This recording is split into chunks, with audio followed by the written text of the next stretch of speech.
Hi and welcome once again to my channel. Tonight we will be reviewing season 1 episode 2 of BT Presents The Encore. Well, you can check my channel for my first review of episode 1 to see what were the highlights of that episode. But continuing from that is that the ladies are discussing um, the relationship that is developing between Keely and Aubrey. And the episode begins with the ladies being called to the room where the avatar speaks to them and lets them know that they ought to choose someone to be their queen. But before we get into that, who do you think is the avatar? Of course, I was there, staring at the avatar and wondering just why the avatar Puni had to be so fat. That's a joke for us Jamaicans. Don't mind me. We'll get to the Puni being fat a little later on down and I'll explain. Remind me if I don't in the comments. But anyways, the avatar tells the ladies that they are expected to choose their queen. And in order for them to choose, Shamari is going to be the one to, count the votes of all the ladies in the house. Of course, it's good to see that the ladies are in fact settled in and they are, excited about who will be queen. And of course, Keely, having shown her colors and what's her name, Aubrey, they are not being considered by the other ladies. And we all see why they would not want either of them to be queen. And rightly so, Pam was chosen because she came in there with her godly presence and talking about church. But other than that, I kind of like Pam. She's jovial, she tries to strike a balance. So the title would have been perfect for her. And even as Pam, ended up with the crown, she herself, pointed out that all the ladies were in fact queens. She didn't take it and rub it in their faces, right? Anywho, after Pam is selected queen, they of course meet up in the studio and this is where they show off their chops. And I have to say, big up to Jamaica. Yeah, yeah, everywhere we go. Yeah, yeah, people have to recognize we. Yeah, yeah. So they are wanting to sing to some type of Jamaican beat. Of course, Jamaican music is popular right now. All the, huge stars are coming to Jamaica to record their music. And so they are, fixing to use some of our clout to promote their music. So Keely gets into the booth and she sings what she thinks should be stated on the song, of course. All the ladies take their turn and they go into the booth to sing and give their own renditions.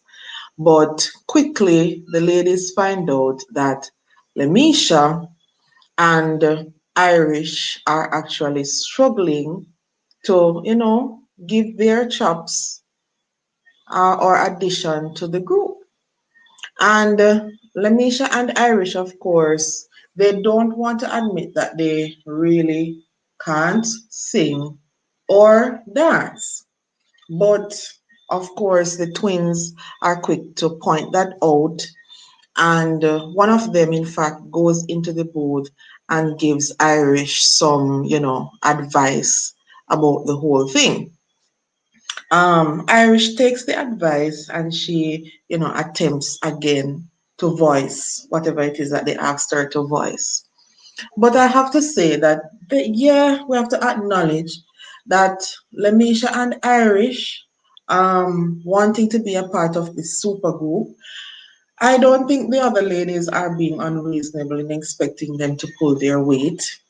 Because if you were in fact a part of a group previously and you came into this group on that basis that you were part of a singing group, then you should be at least be able to sing.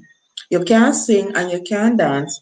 So how is it that you expect the ladies to treat you equally as they would treat the other accomplished ladies who are contributing to the group? Although it makes for good TV, I understand where the other ladies are coming from. You must be able to contribute somewhat to the group. You can't be there winging it and benefiting from the other person's hard work and talent. Okay? So I totally agree with the other ladies in regards to that. Maybe as one of the twins said, in their group, Lemisha was not the singer.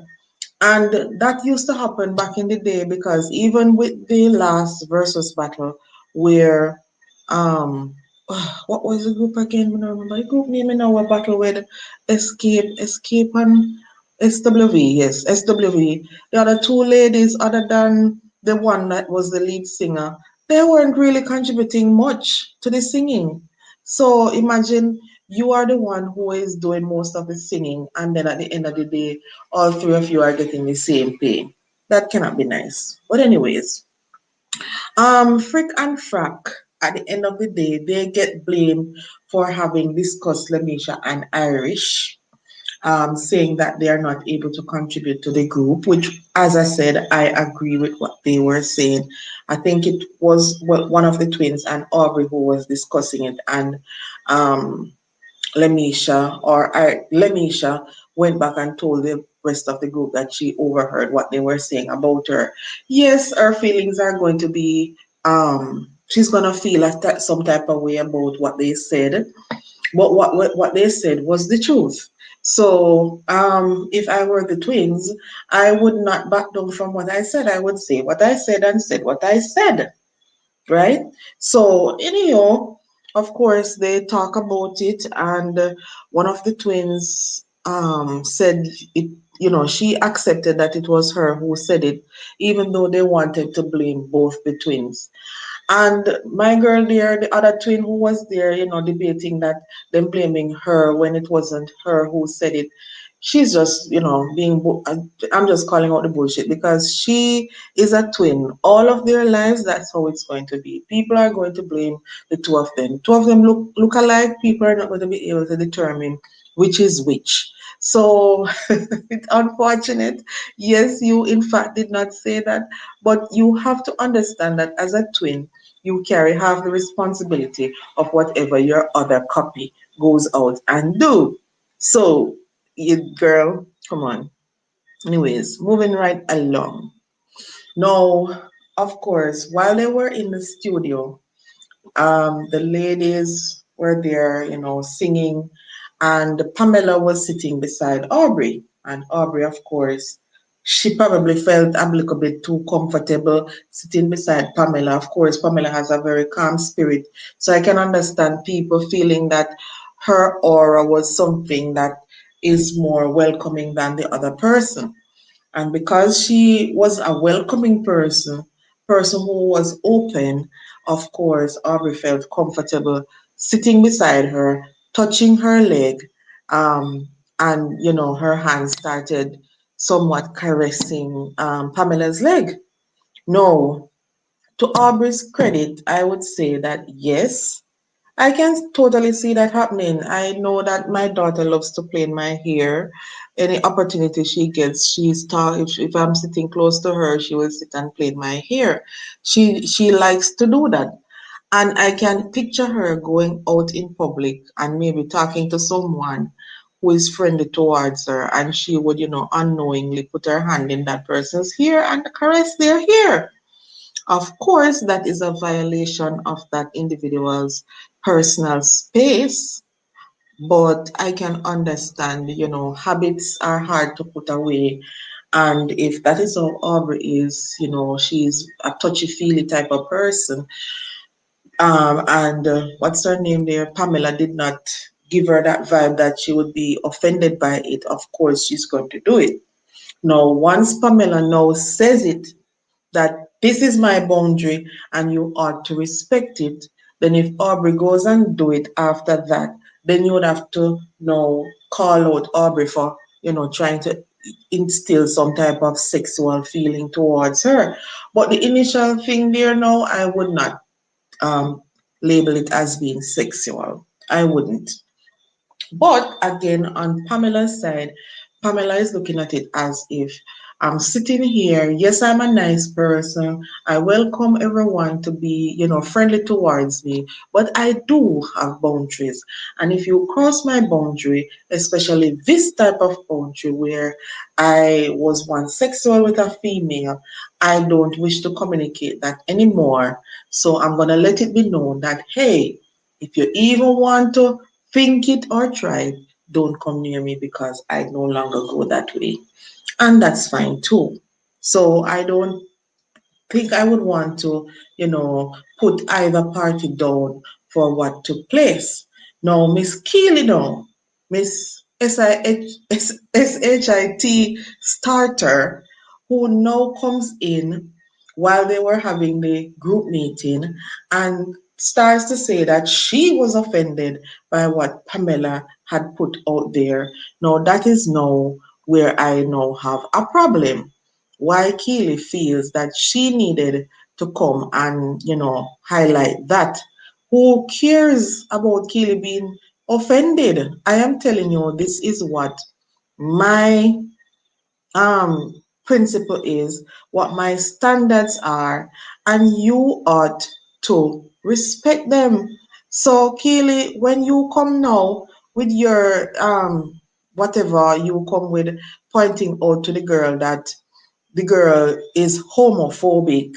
Kaylee, you done lost your mind.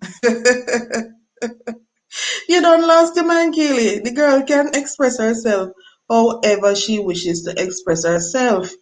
And because she says that she is no longer invested in that type of behavior, what do you believe, Kaylee? That everybody must be bisexual like you? No. And that is what I really don't like with people who are homosexuals or bisexuals. I really don't have a problem with anyone, whatever it is that they want to do in their bedroom. But listen, what you do in your bedroom, though I tolerate you openly expressing it in public or stating that this is what you choose or you prefer, now that doesn't make what you do be the standard, and it certainly doesn't give you the right to tell me that I should not express that I am the way how I am. If I am not interested in girls, it gives me the right to say I'm not interested in girls. If you are interested in girls, it gives you the right to say you are interested in girls.